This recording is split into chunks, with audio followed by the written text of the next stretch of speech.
game.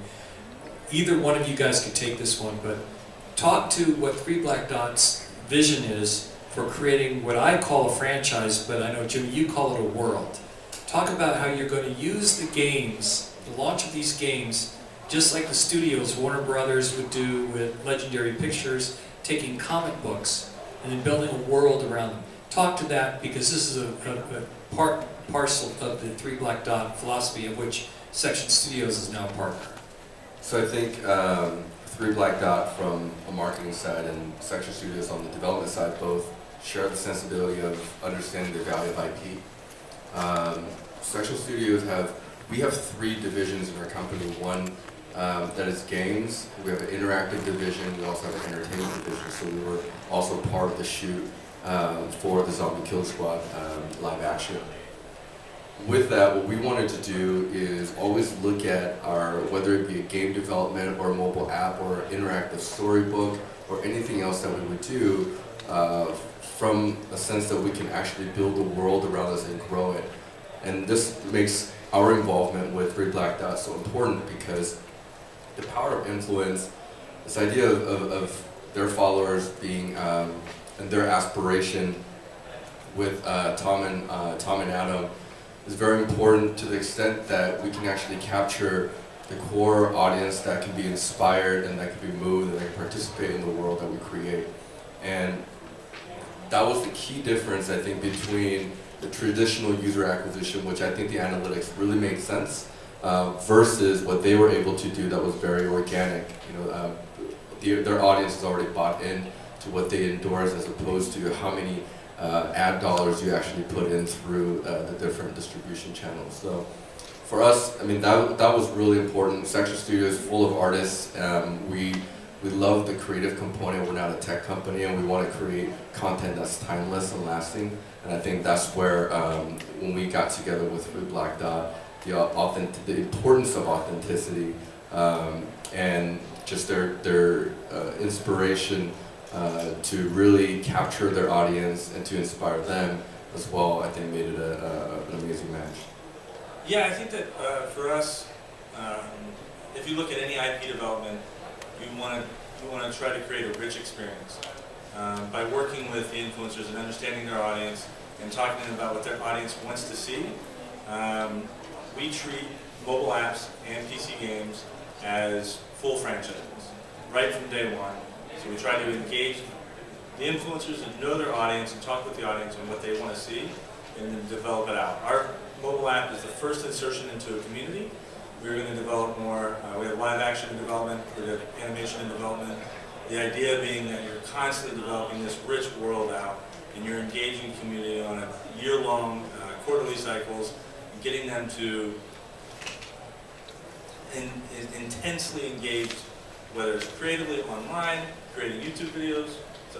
Like how you're saying, like with creating things, I know it's like mainly games here, but just from an IP perspective, I stream the game, obviously Minecraft. Like I'll stream that daily. It's like every day, 12 noon, I stream for 2 hours, and collectively started off about 5,000 to 20,000 people were watching it.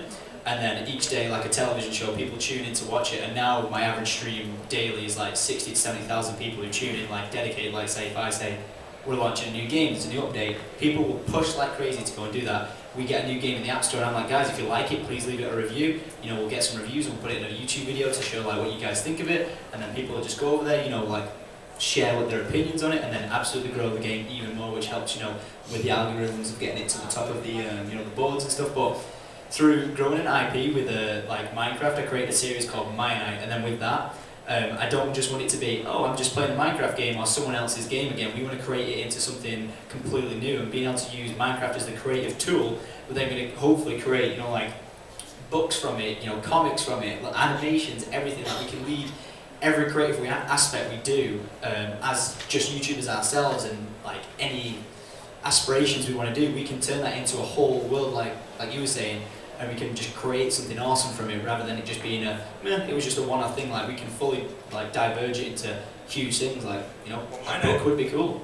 My Night's an interesting example. He's crowdsourcing a storyline.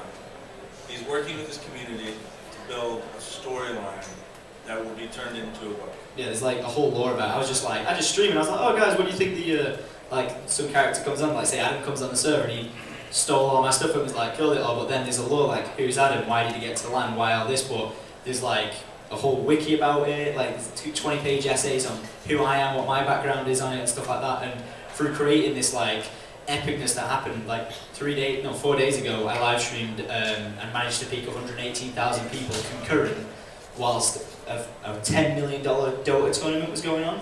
Yeah. And the Dota guys were like, what the hell is this guy doing streaming Minecraft to 118,000 people? And that was all because we created such a diverse storyline, which now we're 3 Black Dot, like I've been speaking to Angelo, about how we could make it more of a storyline and tell a story with the game. So if me and Adam come up with a game idea, we can be like, right, we're going to go in the game today, but then we're going to add this twist to it, and then people like follow it and follow it and follow it, and like just make an adventure for people to be involved in, because the whole key core concept of this idea for me is that we take our audience on a journey, but we're not just selling them things. Like we're growing a company, like grow a clothing line. I'm like, guys, go and buy a t-shirt, and maybe in 10 years time, this might be one just like a Nike. Obviously not, but you can always hope big. But if you've got your audience on a feel of I am part of this journey, I am part of this journey, then the engagement is insane. Yeah, it does help to solve the problem of the disconnect between, you produce something like a game, and a developer produces whatever it may be. I think that Tom and I and other people similar to us, there's a conversation there. There's a conversation in terms of, what people would like to see and what, they respond well to. I think that you see a lot of sort of managed social media properties where obviously somebody does not really care, it's a job, but Tom and I care. We care about what people think and want, and I think that is something that people are hungry for. They're hungry for somebody to actually listen as opposed to... There's a lot of people who don't care in this industry. Some people, like I said, people just take money and be like, guys, go buy Madden Jew, or do whatever, or buy this game, it's great, and it's not. And I understand, it's like you do very much have to make a living, but at some point, I think if we're trying to build out these experiences, it begs the question, how do you connect to these people? And I think that, having guys on the front line goes a very long way, and I think that will build things out far beyond what we originally intended them to be. And I think that it's extremely exciting. It's exciting and it's humbling at the same time.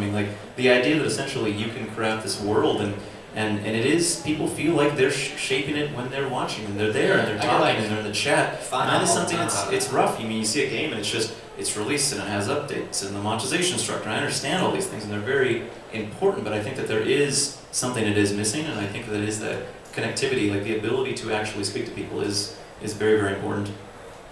And that really goes to, again, coming full circle, so I'm going to open up to Q&A here in a second. We're coming full circle to the power of the influencers. In fact, that's Free Black Dot's tagline, building value with influence. So just to put this in perspective, being an old guy back in the 1980s doing direct mail to all of you, your parents from HBO, we used to deliver 60 million mail pieces a quarter to your door. It said, call this number now and get HBO. And we recognized that if we didn't do that ourselves, if we depended upon the cable operators to market us, we were dead meat. So we came up with what we call these time lock campaigns. We would lock cable operators up for a period of time, 6 weeks, 3 times a year, and drop mail on this country like you cannot believe. We were second only to Publishers Clearinghouse.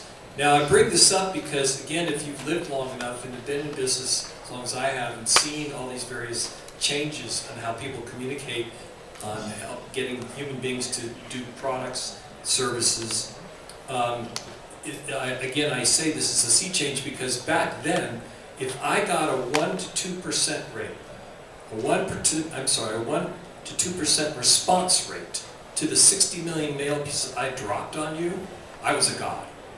1 to 2%. Luke, why don't you talk to the audience about what happens when these guys take a Fortune 500 brand and tell their audience of their 12 million plus to do something about it? So for campaigns, for agencies and or brands, we typically put together packages and work with the influencers to creatively come up with ideas to engage their audience. Our last campaigns have all averaged over 20% click-through ratios on the links supplied, and really that just comes back to just organically working with influencers and saying, hey, we need to deliver something, and authentically coming up with a creative package where it says, we're going to do X, Y, and Z, we're going to activate over here on Twitter, or is you going to push them over here to YouTube, and from YouTube out to their website, or in the reverse order. It just really depends on how you want to work with that audience. And the audience, again, back to the platforms thing. If you look at the internet, you look at the platforms being the infrastructure of the internet, your YouTubes and your Twitters and whatnot, you have audience segmented in different places. You've got beauty over here, you've got gamers over here, and they have different leaders in those voices. Talking directly to the leaders and saying, hey, I want to do this. How would you creatively activate your community to do this? And when these brands that you keep speaking to, is this like from Breaking Bad, Go Call Saul? Or is it that kind of a brand, that kind of spot? Who are the brands? Tell me who the brands are that you work with. I'd love to work with Saul. We work with everyone from, we've done Mountain Dew campaigns, we've done Volkswagen, Activision, every major publisher. Obviously gaming is a really easy one for us to work with, given the YouTube audience. Gaming is the second largest vertical on YouTube. And if you look at the game, the gaming community, the closest correlation to it in traditional media would be kind of like a radio jockey, where they have a community, they're constantly talking to that community on a daily basis, and they're engaging that community doing X, Y, and Z. Working with those influencers, you can ask them, how would you creatively promote X, Y, and Z? And yeah, I mean, to have a CTR of 20% or higher, I think most brands are pretty excited about that. And it's just focusing that for us on IP that we're developing. All right, so with the short time that we've got left, I'd like to open it up. Does anybody have any questions? If you do, just raise your hand. Yes? Okay, so you guys work a lot. Why don't you stand up? Hello. Okay, wow.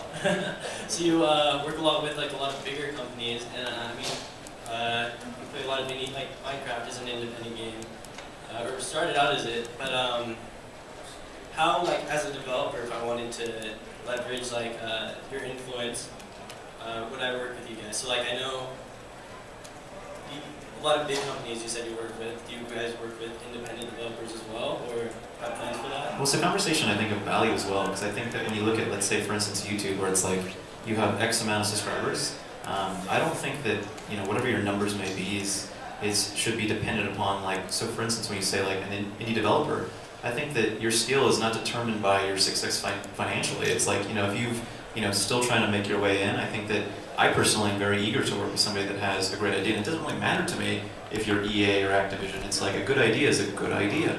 If it's fun to play, and we exactly. Put it to our so I think that, and I personally, I'm most interested in partnership. I think that is something that I don't just want to be leveraged. I want to be, part of that conversation. So because I'm a person, and I think that is, people tend to look at myself as like, you are a pawn, in this game, and I don't think that that's my. I don't. It's not how I value myself. I think that it's like bringing on a marketing whale in a sense and being like, just like a shark, sorry, or whatever. Bringing it on board and saying, hey, here's our game, please play it. Yeah, therefore, it's going to because they see the Minecraft success and stuff like that, and it just absolutely blows up. Goat Simulator, seen that? Yeah, that blew up on YouTube. So that was an awesome simulator. It really comes down to what you're making as well. And I know it's a kind of like I'm not really answering your question specifically, but I think that I personally don't really care like how much success you've had. If you're valuable in that you do something rather well, I'm always interested. That's just going to be across the board. Is that something that happens a lot, that independent developers will pitch their games to you, or? You see it every once in a while, but it is hard because I think there is discoverability-wise, it's tough. Like Twitter is probably the easiest way to talk to anyone, but like Facebook and YouTube and Tumblr and Instagram, and like it gets really heavy pretty quick. So I think events like this, that's what this is all about. It's just networking. I would say, from my experience, YouTubers typically like to work with independent companies.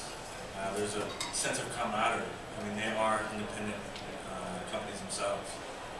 It just has to, kind of align with what they're doing. We've been talking about authenticity. I just cannot hit this enough. Nobody I know in this space, very few people I know in this space, who promote something that they just didn't like. So it goes back to creating quality content, quality games. But there's every large YouTuber from 1,000 on up has business emails, Twitter. You can reach out to them on, and they have ways they want to work with you because content they need more brains engaged.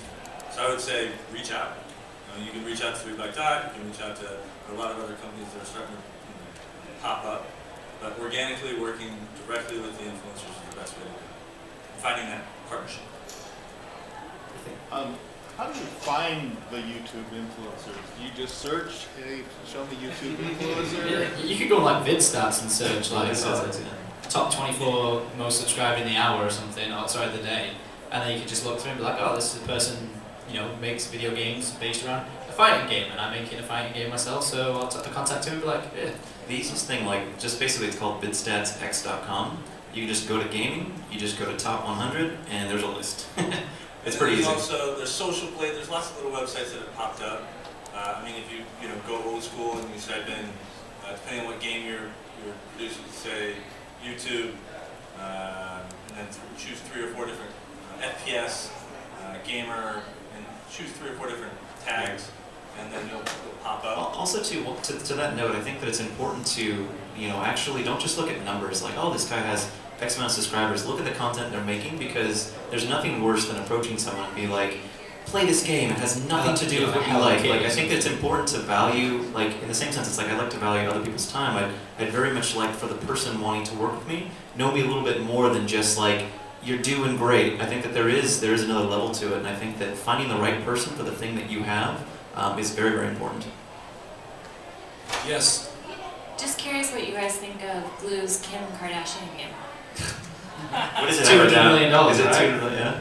Yeah. Well, it's Kim Kardashian. It's like the visibility there is crazy. It's like, well, I'm gonna play this zany game, so it's like, of course it's gonna. It's capitalizing, I can't say that word, but it's like getting in on an audience, isn't it? Like a little kid audience, like, oh, I want to be like Kim Kardashian when I'm older. I'm gonna buy fake fans. I don't get the. How do you play the game, by the way? I haven't played it yet. Have you played it? What do you do?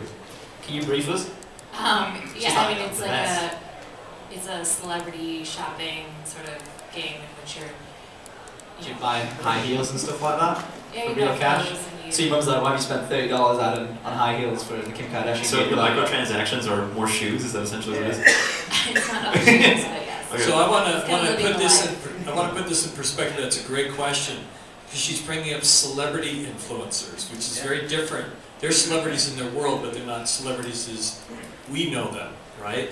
Luke, talk to the power of Adam and Tom in that world to the Kim Kardashians and other movie stars. I'm actually going to talk about Kim Kardashian. She went up, they did a brand integration with Kim and with a woman named Michelle Phan. Michelle's on YouTube and she does beauty products. Kim's community, or camp, insisted that they be completely separate, not, be on the same page on their website. It had to be, the product had to be named differently, all this different stuff. And the campaign had to roll out months later, so that there was no association between her and a YouTuber. When the campaign for Kim went up, decent engagement, sales were fine. When Michelle went up and she engaged her community, within a month, she had outsold Kim's previous 3 months. I cannot speak to the authenticity and the ravenness in which these communities engage. It's been a great success. You can't sniff at it, but I think that once that's duplicated by a YouTuber, it'll be even more. So I was kind of setting you up for this one. So talk to the collective that Adam and Tom and you are building in terms of numbers compared to Lady Gaga and others. Just so the audience has a perspective on the power of this world versus a normal celebrity world on Twitter or Facebook. Well, no, as a group of guys, we're working to work with the influencers in the Void, a new brand we're creating called Void, to create content that speaks to their audience. Collectively, they have a little over 25 million YouTube subscribers, and on the social media, or the view realm, about 350 to 400 million views per month. That's a lot different than the celebrity world. So it's exciting to be working with such young communities. There's another question. Oh, sorry. I thought it was you, Bart. Any other questions out there?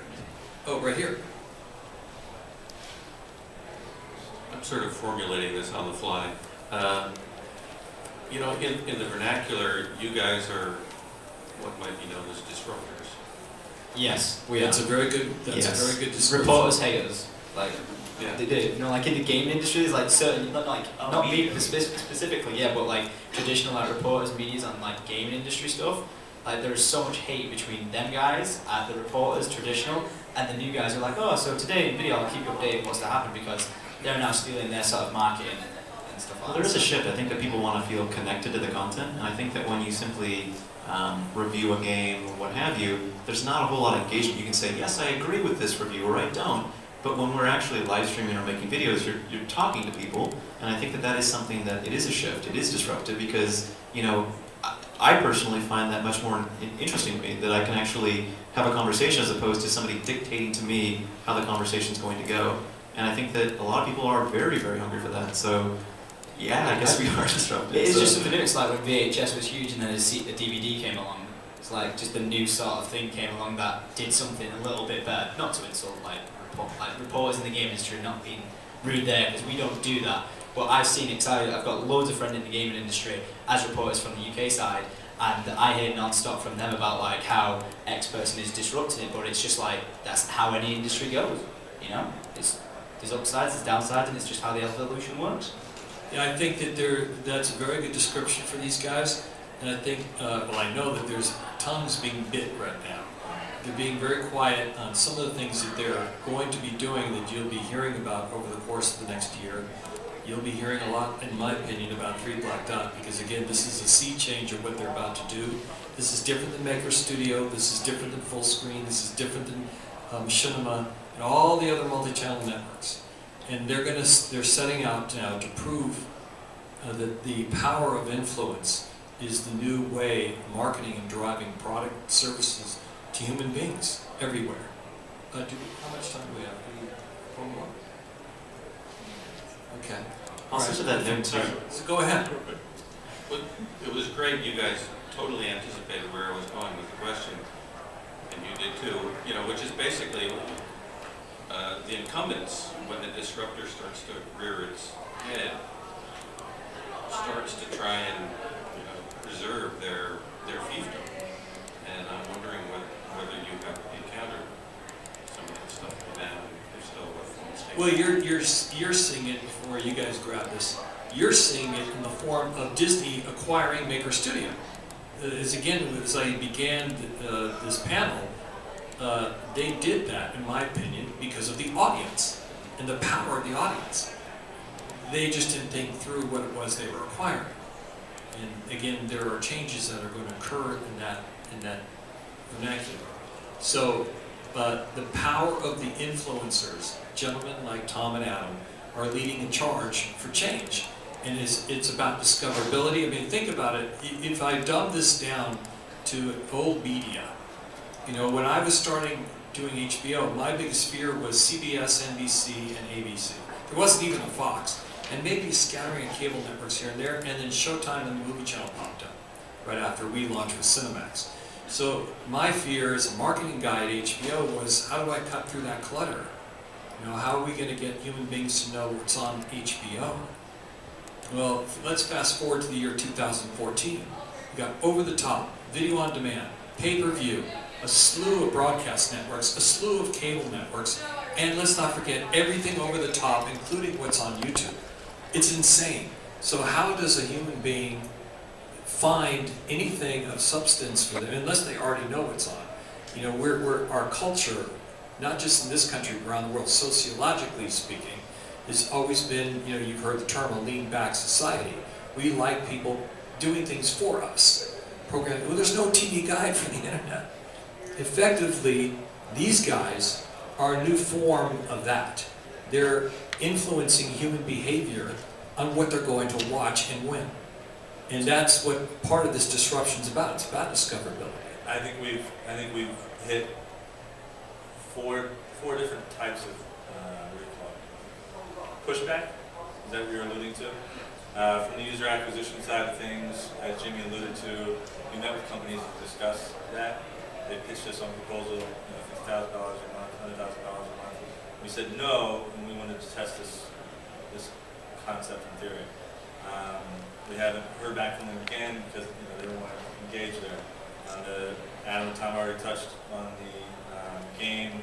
You're alluding to a million subs in 9 days. Right. But on so what this all is coming from is the disruption in distribution that the internet enables. Because now the world is flat, I can distribute a game for free. It used to be the most expensive part of the world. Game, same thing with film. Now you can distribute films for free. There's a disruption in distribution across all media.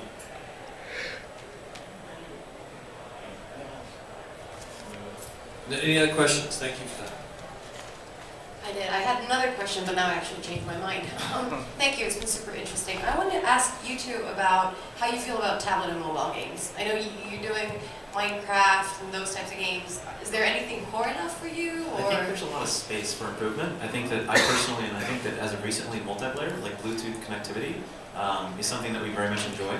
I think that in YouTube space, and just based upon what we kind of do right now, I mean, I do a lot of multiplayer stuff, so I'm not too interested in a single player experience, and that's just as an individual. I'd like to see more of, I think I'd be more interested in, mobile games if there was ways in which I can replicate like a Mario Kart on a couch type experience. Like I want to hang out with my friends because I spend a lot of time online and I don't see people. I have Skype and I have Steam, but I don't, and I think that I very much am looking for interesting ways to get out of that social box. That's what they call social media, but it's so far from social. It's so ridiculous. But I think that I'm all for supporting mobile, and I think that in my hope is that we can create some things that are very engaging in ways. And I'm thinking, I don't think that when people develop games, they think, all right, well, how to market this on YouTube? What is the best avenue for this?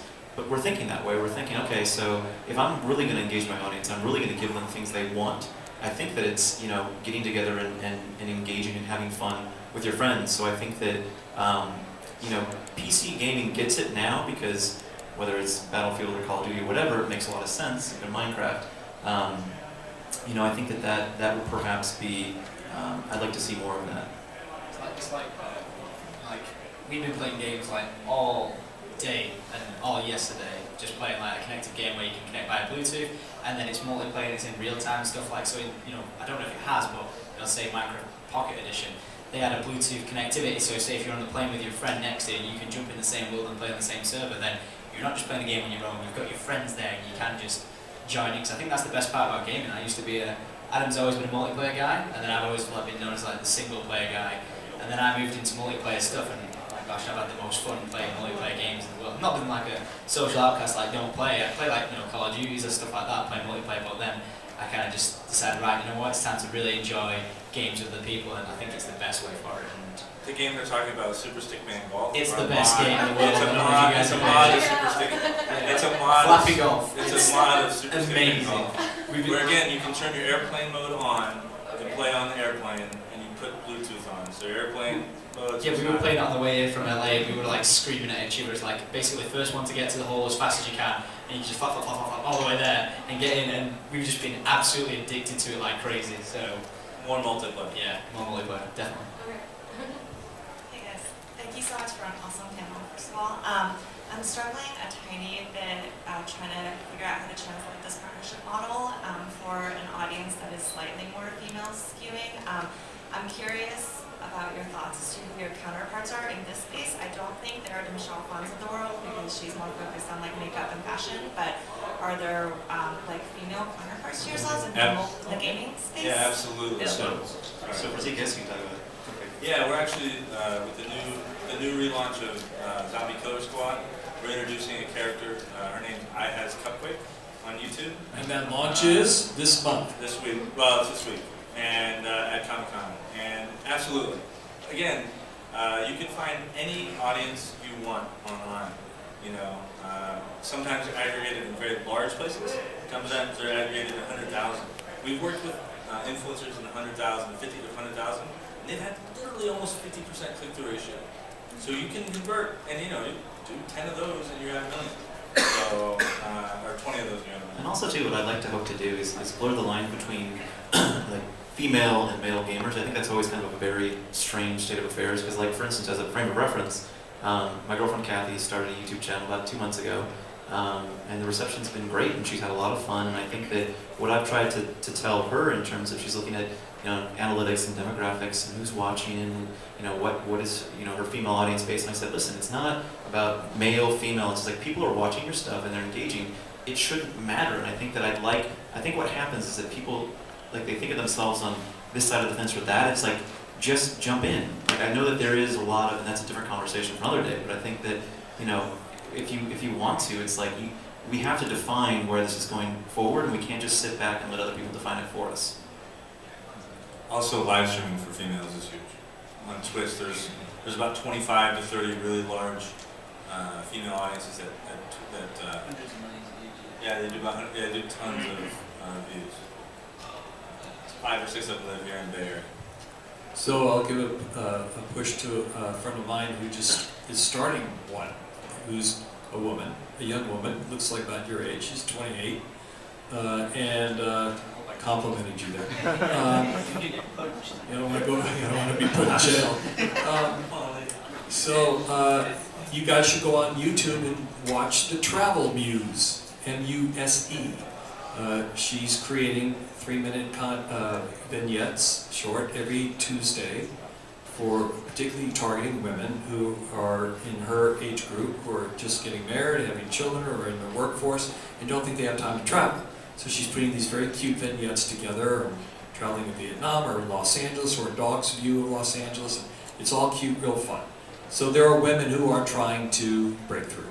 And also to be social and friendly. I think that a lot of people tend to get inside themselves and the little shell, and they don't want to. Go on Twitter and say, listen, I really liked your video. I thought it was really engaging the way you did X, Y, and Z. I think that a lot of people forget about the human element. It's like they always say, well, you have so many millions of subscribers. How can I possibly talk to you? It's like, well, just be a human being. Say, look, dude, when you did that cut, that was excellent. I went to film school. It's like, connect to me in the way that I would like to connect to you. And I think that that's something that a lot of people tend to forget. Like here, you'll see a lot of business cards being handed out, and I think that it's like engage me. Say, how's your day going? And did you have a good lunch? It sounds weird. And everyone's like, no, it's uncomfortable. No, stop it. But when it comes down to it, it's like if there's people that, and again, if you go on BidStats and you say this person is really rocking it, just be engaged. And I think that's how you bridge the gap between the sort of YouTube celebrities and people that are trying to either develop a game or just simply trying to become part of this thing. I think that being social is the best avenue, by far. Just be a person. I know it sounds weird that I'm saying that, but it's just We started this as just people. For me, for example, I was 17, still living with my dad, which I do. I'm moving out soon. So I was living with my dad, and then I was just like, oh, I'm just gonna make gaming videos on my laptop that I saved up from because I was at college, part-time at McDonald's, got a laptop, started making game videos. Did it as a hobby, so I'm only 21 now. I think I can finally drink in the US, so that's a good thing. But I just started doing it because I'm just a person who thought it'd be fun to do, and I've not really changed from being that same person of that because I don't know any different than being other than just myself. So YouTubers are most of the time just a normal person who thought, hey, I'll put some videos on YouTube and see how it goes. So anyone's willing to reach out, basically. So yeah. So yeah, and there you can find that audience. All right, well that's it. We're going to wrap it up. Thank you very much for coming. Keep an ear out for 3 Black Dot and watch us, as you would say, disrupt. Thanks for coming.